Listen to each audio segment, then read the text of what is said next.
తుఫాన్ నేపథ్యంలో కాకినాడ జిల్లాలో చేపట్టాల్సిన చర్యలపై అధికారులతో ఉప ముఖ్యమంత్రి పవన్ కళ్యాణ్ వీడియో కాన్ఫరెన్స్ నిర్వహించారు. ప్రభావిత ప్రాంతాల్లో ఉన్న వారిని సురక్షిత ప్రాంతాలకు తరలించడంతో పాటు అవసరమైన ఆహారం, నీరు, పాలు, ఔషధాలు సమకూర్చాలని సూచించారు. విద్యుత్ స్తంభాల పునరుద్ధరణకు తక్షణం చర్యలు తీసుకోవాలని పవన్ సూచించారు.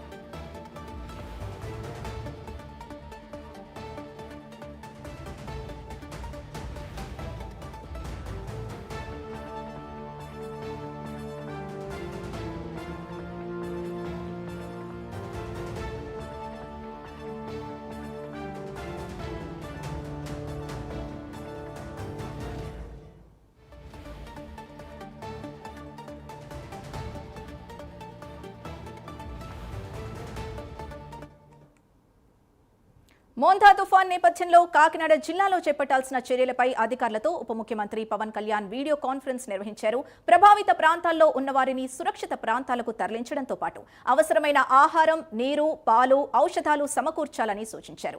విద్యుత్ స్తంభాల పునరుద్ధరణకు తక్షణం చర్యలు తీసుకోవాలని పవన్ సూచించారు. ఇక ఇదే అంశానికి సంబంధించి పూర్తి డీటెయిల్స్ మా కరెస్పాండెంట్ రాజ్ కుమార్ అందిస్తారు. రాజ్ కుమార్, చెప్పండి, మోందా తుఫాన్ గురించి అధికారులతో వీడియో కాన్ఫరెన్స్ ద్వారా డిప్యూటీ సీఎం సమీక్ష నిర్వహించినట్టు తెలుస్తోంది.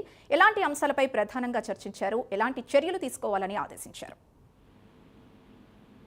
అంటే ముఖ్యంగా ప్రధానంగా చూస్తే కనుక ఏదైతే ఆంధ్రప్రదేశ్ రాష్ట్ర ఉప ముఖ్యమంత్రి పవన్ కళ్యాణ్ ఈ రోజు మధ్యాహ్నం మంగళగిరి పార్టీ కార్యాలయానికి చేరుకోవడం జరిగింది. ముఖ్యంగా క్యాంపు కార్యాలయం నుంచి కూడా పవన్ కళ్యాణ్ ఏదైతే మోందా తుఫానుకి సంబంధించి కూడా అధికార యంత్రాంగం ఏ విధంగా ఎదుర్కొనేందుకు సిద్ధంగా ఉండాలనే దానిపైన ప్రధానంగా కొన్ని సలహాలు, సూచనలతో పాటు అక్కడ వాస్తవ పరిస్థితులు కూడా వారి దగ్గర నుంచి వీడియో కాన్ఫరెన్స్ ద్వారా తెలుసుకోవడం జరిగింది. ఏదైతే కాకినాడ జిల్లాకి సంబంధించి పవన్ కళ్యాణ్ పిఠాపురం ఎమ్మెల్యేగా ఉన్నారు కాబట్టి ఆ జిల్లాకి సంబంధించి కూడా ఇన్ఛార్జి మంత్రిగా ఉన్నటువంటి శ్రీ పొంగూరు నారాయణకి సంబంధించినటువంటి యంత్రాంగంతో ఉప ముఖ్యమంత్రి పవన్ కళ్యాణ్ ముఖ్యంగా వీడియో కాన్ఫరెన్స్ నిర్వహించడం జరిగింది. ప్రభావిత ప్రాంతాల్లో యంత్రాంగం ఏ విధంగా అప్రమత్తంగా ఉండాలి, అదేవిధంగా ప్రాణ నష్టం సంభవించకుండా రక్షణ చర్యలు ఏ విధంగా తీసుకోవాలి, తుఫాను ప్రభావిత ప్రాంతాలకు సంబంధించి కూడా ప్రజలను సురక్షిత ప్రాంతాలకు ఏ విధంగా తరలించాలి, ఇటు గర్భిణీ స్త్రీలు కావచ్చు, బాలింతలు, వృద్ధులు, రోగులకు సంబంధించి కూడా వారిని గుర్తించి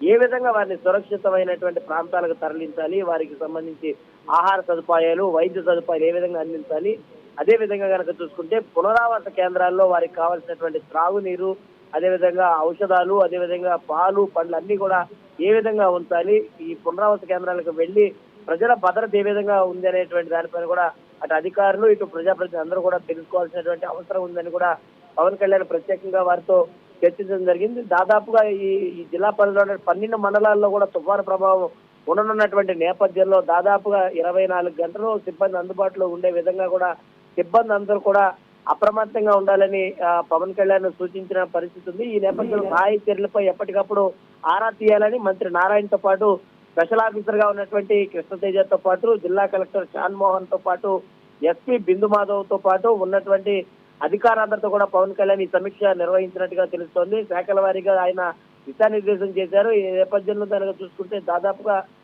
ఏదైతే ఈ తుఫాను ప్రభావిత ప్రాంతాలన్నింటిలో కూడా దాదాపుగా మండల కేంద్రాల్లో ఉన్నటువంటి తహసీల్దారు, విఆర్ఓలు కూడా అందరూ అందుబాటులో ఉండాలి. పోలీసులు ముంపు ప్రాంతాల్లో భద్రత చాలా పటిష్టమైనటువంటి భద్రత చేపట్టాల్సినటువంటి అవసరం ఉంది. అదేవిధంగా ఈ ప్రజలు లేనటువంటి ఇళ్ల సమయంలో ఏదైతే ఉందో దొంగతనాలు జరిగేటువంటి అవకాశం ఉంది కాబట్టి సీసీ కెమెరాలతో ప్రత్యేకమైనటువంటి భద్రత వ్యవస్థను ఏర్పాటు చేయాలి. అదేవిధంగా ఏలేరు ప్రాజెక్టుకి సంబంధించి కూడా నీటిని విడుదల చేసే అవకాశం ఉన్నందున నీటిపారుదల శాఖ కూడా అధికారులు కూడా అప్రమత్తంగా ఉండాలని కూడా పవన్ కళ్యాణ్ చెప్పిన పరిస్థితి కాబట్టి దాదాపుగా ₹1 కోటి వ్యవస్థతో కాకినాడ జిల్లాకు సంబంధించి కూడా తుఫాను ప్రభావిత ప్రాంత ప్రజలకు అత్యవసర సహాయ నిమిత్తం రాష్ట్ర ప్రభుత్వం ఇప్పటికే 19 కోట్లు విడుదల చేసింది. ఈ నేపథ్యంలో అందులో కాకినాడ జిల్లాకు ₹1 కోటి వచ్చినాయి కాబట్టి ప్రభావిత ప్రాంతాల్లోనూ పునరావాస కేంద్రాల్లోనూ కావాల్సినటువంటి సౌకర్యాలన్నింటినీ కూడా ఎక్కడా కూడా ఉపేక్షించొద్దు, ఎవరికి కూడా ఆలోచించాల్సినటువంటి పరిస్థితి లేదని కూడా డిప్యూటీ సీఎం వారికి దిశానిర్దేశం అయితే చేయడం జరిగిందని చెప్పుకోవచ్చు.